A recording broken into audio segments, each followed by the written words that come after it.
Welcome back my YouTube channel. जी हाँ दोस्तों, अगर आप हमारे चैनल पे नए हैं तो हमारे चैनल को कर लीजिए सब्सक्राइब और साथ में बेल आइकन को भी प्रेस कर लीजिए। चलिए दोस्तों, आज हम पढ़ते हैं 12th क्लास की इंग्लिश का सिलेबस जानते हैं।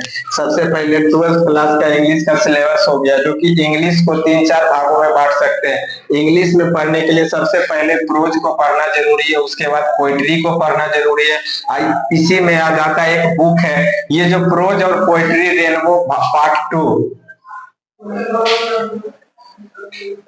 प्रोज है और पोएट्री है, ये दोनों रेनबो पार्ट 2 एक बुक आता है, रेनबो पार्ट 2 बुक, उसमें पढ़ने को मिलेगा। बाकी एक पतली सी बुक आती है जिसका नाम है स्टोरी ऑफ इंग्लिश, इसमें लगभग 5 से 6 चैप्टर पढ़ने को मिलेगा।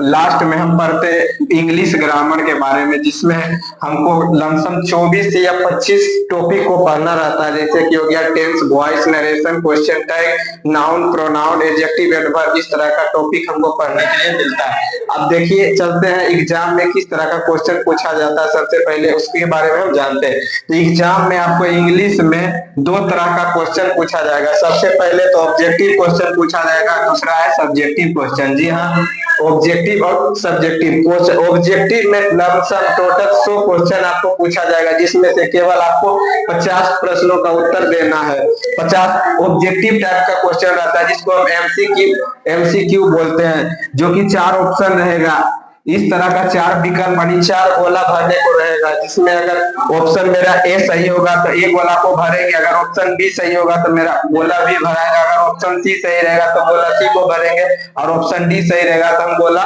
डी को भरेंगे। उसके बाद हम सब्जेक्टिव क्वेश्चन पे आते हैं। सब्जेक्टिव क्वेश्चन में आपको लिखना रहता है, इस तरह का कॉपी रहेगा, उसके बाद आपको भरना रहेगा। चलिए नेक्स्ट आगे चलते हैं, हम सब्जेक्टिव सिलेबस के बारे में जानते हैं। सब्जेक्टिव जो कहाँ से पूछा जाता है, तो फर्स्ट ऑफ ऑल समझते हैं सब्जेक्टिव।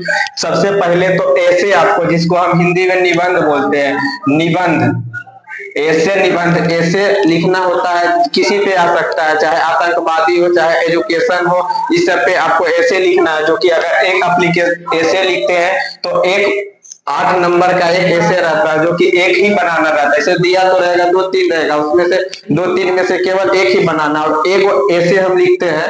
एक ऐसे लिखने से हमको 8 नंबर मिलता है, 8 मार्क्स हो गया। उसके बाद हमको प्रोज और पोएट्री से एक्सप्लेनेशन, यानी कि लाइन बाय लाइन दिया रहेगा, उसको एक्सप्लेन करना रहेगा और एक्सप्लेन करके लिखना रहेगा। पोएट्री से एक प्रोज से लिखना रहता है। पोएट्री से लिखेंगे तो 4 नंबर, और प्रोज से लिखेंगे तो 4 नंबर। यहाँ से हो गया आपका 8 नंबर, ऐसे मिलेगा 8 नंबर।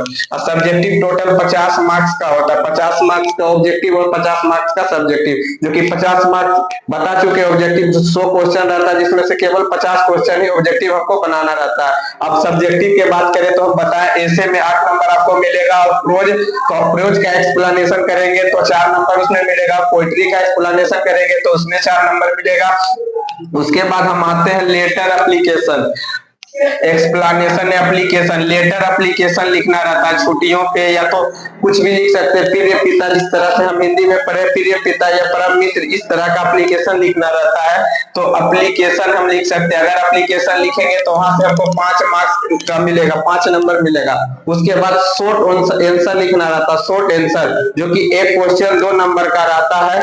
आपको टोटल 10 क्वेश्चन दिया रहेगा, लेकिन 10 में से बोलेगा केवल 5 का बनाने के लिए। अगर 5 आप बनाते हैं तो एक क्वेश्चन 2 नंबर का रहेगा, तो 10 नंबर, 10 मार्क्स यहाँ से मिलेगा, जो कि शॉर्ट क्वेश्चन आंसर बनाना रहता है, जो कि हम पढ़ाएंगे आपको। नेक्स्ट है वो पैसेज। अगर आप पैसेज बनाते हैं, पैसेज रहेगा, पैसेज मतलब पूरा लिखा रहेगा, उसके बाद 4 गो क्वेश्चन रहेगा, उसी 4 ऊपर पढ़ के 4 क्वेश्चन का आंसर देना रहेगा। अगर 4 गो उसमें रहेगा, अगर 4 नंबर, अगर चारों में चारों सही हो जाता है तो आपको 4 नंबर मिलेगा। यहाँ से हो गया 8 8 16, और 16 4 20, और 20 और 15 कितना हो गया, 20 और 15 हो गया 35, 20 और 35 हो गया। उसके बाद यहाँ से आपको 35 नंबर मिलेगा। सब्जेक्टिव केवल 50 नंबर का होता है, जो कि 35 नंबर आपको यहाँ से मिलेगा। 15 नंबर यहाँ से डायरेक्ट आपको मिल जाएगा। या तो आप पोएट्री का समरी याद कीजिए, 5 नंबर का रहेगा, या तो प्रोज का समरी याद कीजिएगा, तो वहां से 5 नंबर मिलेगा।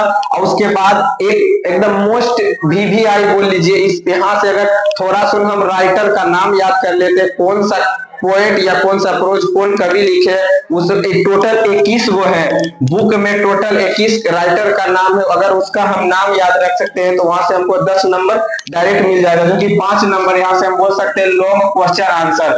लॉन्ग क्वेश्चन आंसर 15 नंबर का पूछता है, जो कि हमको बोला जाता है सिर्फ तीन क्वेश्चन ही बनाना, एक क्वेश्चन 5 नंबर का रहता है, तो 10 नंबर तो डायरेक्ट मिल जाएगा यहाँ से। 5 नंबर प्रोज से और 5 नंबर पोएट्री से। सिर्फ बोला जाता है match the name of the poets given in list A with their works in list B. यानी आपको इधर दिया रहेगा ऑप्शन, इधर लिस्ट ए कर देगा और लिस्ट बी इधर कर देगा, इधर नाम लिख देगा, जैसे कि sweetest love I do not go कौन लिखे, तो इधर दूसरा नंबर में रहेगा जॉन डॉट। इधर दूसरा क्वेश्चन रहेगा इंडियन सिविलाइजेशन एंड कल्चर कौन लिखे, तो महात्मा गांधी। उसी तरह रहेगा now the leaves are falling fast कौन लिखे, तो W.H. Auden। इसी तरह आपको टोटल 10 क्वेश्चन रहेगा, 10 लिस्ट 5 नंबर का रहेगा प्रोज से और 5 नंबर का पोएट्री से, राइटर का नाम मिलान करने के लिए रहेगा। अगर इसको हम यहाँ से बना लेते हैं तो 10 मार्क्स डायरेक्ट ही मिल जाएगा। अब 3 क्वेश्चन ही बनाने के लिए कहता है कि 15 नंबर यहाँ से बनाना है, तो एक आप प्रोज से समरी याद कर लीजिए, चाहे आप पोएट्री से समरी याद कर लीजिए, वहां से डायरेक्ट आपको लॉन्ग क्वेश्चन में 15 नंबर आसानी से मिल जाएगा। क्योंकि आपको याद देखिए क्या क्या पूछा जाएगा, सबसे पहले समरी पूछा जाएगा, या तो पोएट से रहेगा या प्रोज से रहेगा, दोनों में से किसी एक में से आप बना सकते हैं। उसके बाद रहेगा ट्रांसलेशन, तो ट्रांसलेशन में बहुत लफड़ा होता है, इसीलिए ट्रांसलेशन पढ़ना जरूरी नहीं है लॉन्ग क्वेश्चन के लिए। उसके बाद रहता है मैच द फॉलोइंग, उसके बाद एक रहता है स्टोरी ऑफ इंग्लिश, एक बुक करके आता है, उसमें से लॉन्ग क्वेश्चन आंसर रहेगा, जो कि उससे एक क्वेश्चन हम बनाते हैं तो 5 नंबर मिलता है। टोटल हमको लॉन्ग क्वेश्चन में 15 नंबर बनाना ही रहता है। इसीलिए हम बताएं कि अगर 21 राइटर का हम बोले प्रोज में 10 रहेगा और पोएट्री में 11 चैप्टर रहेगा, यानी कि टोटल 21 चैप्टर रहेगा बउआ। 21 चैप्टर आपको राइटर और कौन क्या चीज लिखे इसको हम याद रखेंगे तो डायरेक्ट लॉन्ग क्वेश्चन में आपको 10 नंबर मिल जाएगा। और 10 नंबर यहाँ से मिल ही जाएगा, तो एगो किसी का समरी याद कर लेंगे, चाहे पोएट्री का समरी याद कर ले, चाहे हम प्रोज का समरी याद कर ले, वहां से 5 नंबर मिल ही जाएगा। तो 15 नंबर हम ट्रांसलेशन काहे ले पढ़ेंगे, हम स्टोरी ऑफ इंग्लिश का लॉन्ग क्वेश्चन काहे ले पढ़ेंगे, डायरेक्ट हमको क्वेश्चन आंसर और नंबर से मतलब, यानी कि लॉन्ग क्वेश्चन 15 नंबर का रहता है।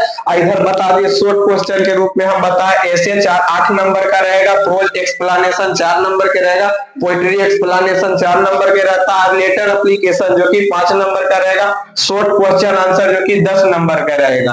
यानी यहाँ से हमको 35 मार्क्स मिलेगा, इधर से 15 मार्क्स मिलेगा, तो 35 15 50 मार्क्स हो गया। और सब्जेक्टिव 50 मार्क्स का ही होगा, 50 मार्क्स का होगा ऑब्जेक्टिव।